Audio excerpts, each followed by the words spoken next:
ये वही घी है जो आप रोज अपनी रोटी, दाल और हलवे पर डालते हैं, लेकिन इसका असली सफर आपकी थाली तक पहुंचने से बहुत पहले शुरू हो जाता है। आज हम पतंजलि जैसे बड़े ब्रांड के देसी घी के पीछे छुपी पूरी फैक्ट्री की कहानी देखने जा रहे हैं। फैक्ट्री के अंदर हर चीज टाइमिंग, तापमान और सफाई के सख्त नियमों से बंधी होती है। और आखिर में यही मशीनों से बहता हुआ सुनहरा घी पतंजलि जैसे नामों के साथ बाजार तक पहुंच जाता है। घी हर इंडियन किचन की शान है। उर्यम, चाहे तड़का हो, पराठा हो या प्रसाद। इस वीडियो में हम एक मॉडर्न घी फैक्ट्री के अंदर का हर स्टेप करीब से देखेंगे, जैसे पतंजलि के प्लांट्स में होता है। सफर शुरू होता है कच्चे दूध से, फिर उससे क्रीम और मक्खन, और आखिर में वही मक्खन पककर बनता है देसी घी। आज हम देखेंगे दूध फैक्ट्री तक कैसे पहुंचता है, उससे क्रीम कैसे अलग होती है, मक्खन कैसे बनता है, फिर उन्हीं मशीनों में मक्खन से घी कैसे पकाया जाता है और उसकी खुशबू कैसे बचाकर रखी जाती है। आप जानेंगे कि घी को कितनी गर्मी दी जाती है, कितना समय पकाया जाता है और जलने से कैसे बचाया जाता है। फिर आती है हाई स्पीड पैकेजिंग लाइन, जहां हर मिनट सैकड़ों डब्बों में घी भरा जाता है। बीच बीच में हम फैक्ट्री की लैब और सेफ्टी सिस्टम भी देखेंगे, जहां घी की शुद्धता और क्वालिटी पर नजर रखी जाती है। और आखिर में यही घी ट्रकों में लदकर आपके शहर, आपकी नजदीकी दुकान और आपके घर तक पहुंचता है। घी की कहानी की पहली कड़ी है लाखों गाय भैंसों से निकला ताजा दूध। हर बाल्टी दूध का वजन और फैट प्रतिशत लोकल कलेक्शन सेंटर पर ही नापा जाता है। फिर दूध को ठंडा करके बड़े बड़े चिल टैंकों में जमा किया जाता है ताकि वो खराब ना हो। चिल्ड दूध इन्हीं खास टैंकरों में कई घंटों की दूरी तय करके घी फैक्ट्री तक पहुंचता है। फैक्ट्री के गेट पर हर टैंकर का रिकॉर्ड, टाइम और सोर्स डिटेल से नोट किया जाता है। यह है मिल्क रिसेप्शन एरिया, जहां हर टैंकर की सख्त जांच शुरू होती है। सबसे पहले टैंकर से सैंपल निकालकर लैब में भेजे जाते हैं। रिपोर्ट सही आते ही सिस्टम ओके सिग्नल देता है, तभी टैंकर का दूध अंदर टैंकों में जाने दिया जाता है। हैवी ड्यूटी पंप टैंकर से दूध को बड़े स्टोरेज टैंकों तक पहुंचाते हैं। तापमान, दूध का स्तर और टाइमिंग पॉइंट, सब कुछ डिजिटल स्क्रीन पर लगातार मॉनिटर होता रहता है। इन्हीं पाइपलाइनों से दूध का एक हिस्सा घी के लिए चुना जाता है, बाकी दूसरे डेयरी प्रोडक्ट्स के लिए। घी के लिए जाने वाला दूध सीधे आगे की सबसे अहम मशीन वर क्रीम सेपरेटर की ओर भेजा जाता है। लेकिन उससे पहले दूध को तय तापमान तक गर्म या ठंडा किया जाता है ताकि सेपरेशन सही हो। इसी प्रक्रिया में दूध हल्का पाश्चराइज भी हो जाता है, जिससे हानिकारक जर्म्स काफी हद तक मर जाते हैं। इस पूरे एरिया में हाइजीन के लिए खास नियम होते हैं, जैसे बिना कैप और गाउन के एंट्री नहीं। यहां तक कि जूतों के नीचे भी सैनिटाइजर मैट रखे जाते हैं ताकि गंदगी अंदर न जा सके। अब दूध तैयार है अपनी अगली बड़ी जर्नी के लिए, क्रीम अलग करने वाली सेंट्रीफ्यूगल मशीन में। यहीं से तय होता है कि दूध से कितना मलाई वाला हिस्सा घी के लिए निकलेगा। कंट्रोल पैनल पर ऑपरेटर सतर्क नजर से फ्लो और फैट को मॉनिटर करता है ताकि क्रीम सही गाढ़ी रहे। एक पाइप से निकलती है रिच क्रीम और दूसरी से हल्का स्किम्ड मिल्क भी है। दोनों का आगे अलग अलग काम है। घी बनाने के लिए यही क्रीम सबसे अहम कच्चा माल है, जिसे बड़े टैंकों में इकट्ठा किया जाता है। बाकी बचा स्किम्ड मिल्क दूसरे डेयरी प्रोडक्ट्स के काम आता है। ऐसा कोई यहाँ कुछ भी वेस्ट नहीं होता। क्रीम की क्वालिटी जितनी बेहतर होगी, आगे चलकर घी का रंग, दाना और खुशबू उतनी ही अच्छी होगी। घी से पहले एक और जरूरी स्टेप आता है, क्रीम को पाश्चराइज करके मक्खन में बदलना। क्रीम को तय तापमान पर कुछ सेकंड के लिए गर्म किया जाता है। ताकि माइक्रोब्स कंट्रोल में रहें। फिर तुरंत ही उसे ठंडा भी किया जाता है ताकि टेस्ट और टेक्सचर पर असर न पड़े। अब बारी आती है इन विशाल चर्नरों की, जो क्रीम को लगातार फेंटकर मक्खन में बदल देते हैं। जैसे घर में आप मथानी से मथते हैं, वैसे ही यहाँ ये मशीनें बड़े पैमाने पर वही काम करती हैं। स्पीड, टाइम और तापमान ये तीनों पैरामीटर मिलकर मक्खन की क्वालिटी तय करते हैं। क्रीम फेंटते फेंटते अचानक से उससे भारी भरकम मक्खन के टुकड़े अलग होकर बाहर आने लगते हैं। कि मक्खन ही आगे चलकर घी बनता है, इसलिए इसका टेक्सचर, नमी और गंध ध्यान से देखी जाती है। मक्खन के साथ साथ जो मट्ठा बचता है उसे भी अलग से यूज करने के लिए कलेक्ट किया जाता है। बड़े चर्नरों से निकलकर मक्खन कन्वेयर पर आगे बढ़ता है, जहां से उसे आगे के टैंकों में भेजा जाएगा। एक स्टेप में मक्खन को पानी से वॉश भी किया जाता है ताकि बचा हुआ मट्ठा और अशुद्धियां निकल जाएं। अब ये मक्खन सिर्फ घी उत्पादन के लिए आरक्षित साफ सुथरे टैंकों में जमा होता है। हर बैच को यूनिक नंबर दिया जाता है, जिससे बाद में किसी भी डब्बे की ट्रेसिंग आसानी से हो सके। यहीं से क्वालिटी टीम मक्खन के सैंपल उठाकर फैट और नमी की जांच के लिए लैब में भेजती है। एक टेस्ट से मक्खन में कितनी नमी बची है इसका पता लगाया जाता है। ज्यादा नमी घी के लिए अच्छी नहीं मानी जाती। रिजल्ट सही आते ही बैच को ओके मिल जाता है, तभी उसे घी बॉयलर में भेजने की इजाजत होती है। अब से असली मजेदार हिस्सा शुरू होता है, मक्खन को पकाकर सुनहरे घी में बदलने की प्रक्रिया। इन्हीं पाइपों के जरिए मक्खन बड़े बड़े कड़ाहनुमा घी बॉयलरों तक पहुंचाया जाता है। इन बॉयलरों की डिजाइन ऐसी होती है कि गर्मी बराबर फैले और मक्खन तले से चिपके नहीं। देखते ही देखते सॉलिड मक्खन के टुकड़े पिघलकर तरल रूप में बदलने लगते हैं। जैसे जैसे तापमान बढ़ता है, मक्खन में झाग और बुलबुले बनने लगते हैं। हाँ, यही नमी के उड़ने का संकेत है। कई बॉयलर एक साथ चलते हैं, लेकिन हर बैच का डेटा स्क्रीन पर अलग अलग रिकॉर्ड होता है। कंप्यूटर बताता है कि किस बैच में कितनी देर की कुकिंग पूरी हो चुकी है और कब हीट कम करनी है। बीचों बीच में सैंपल लेकर उसकी खुशबू और रंग भी मैन्युअली चेक किए जाते हैं, क्योंकि मशीन सब कुछ नहीं समझती। जब तक तरल हल्का धुंधला है, मतलब उसमें और नमी और ठोस कण बाकी हैं। धीरे धीरे झाग बैठने लगते हैं और ऊपर से साफ सुनहरा घी दिखने लगता है।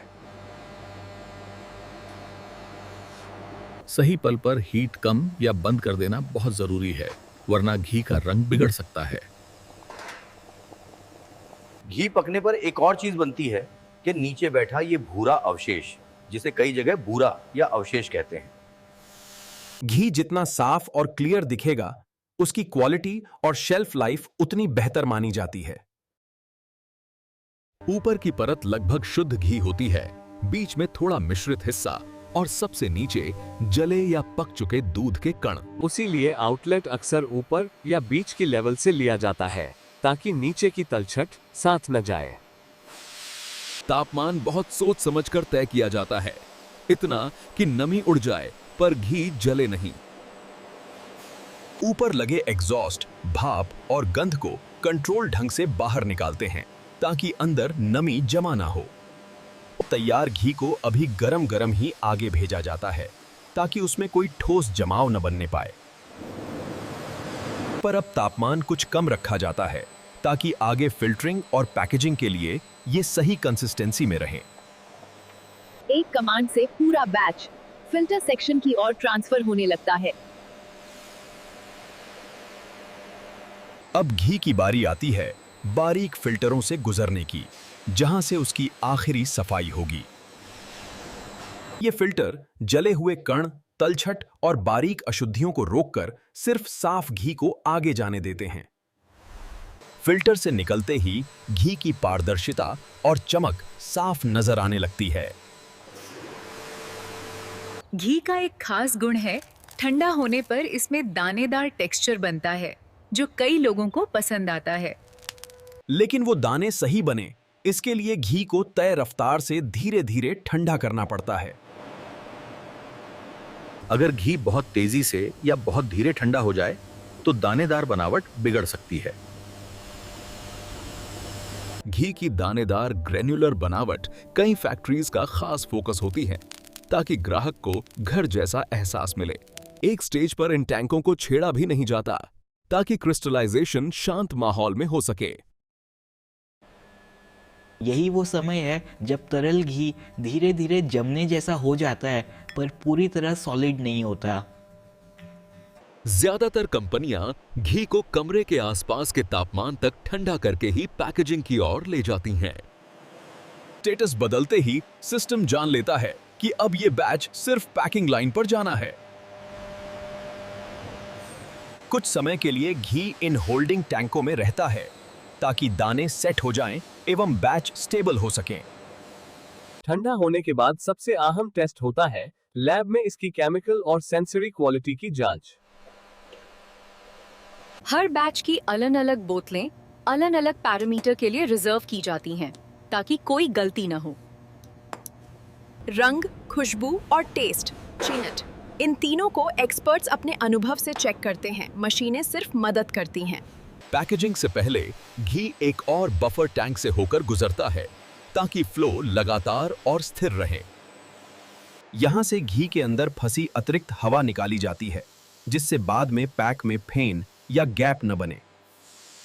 घी की सबसे बड़ी पहचान उसकी खुशबू है, इसलिए इस स्टेज पर तापमान को बहुत कड़ाई से कंट्रोल किया जाता है। आप जिस ग्लास जार में घी देखते हैं वैसी ही चमक और कलर यहां पाइपों में भी साफ नजर आता है।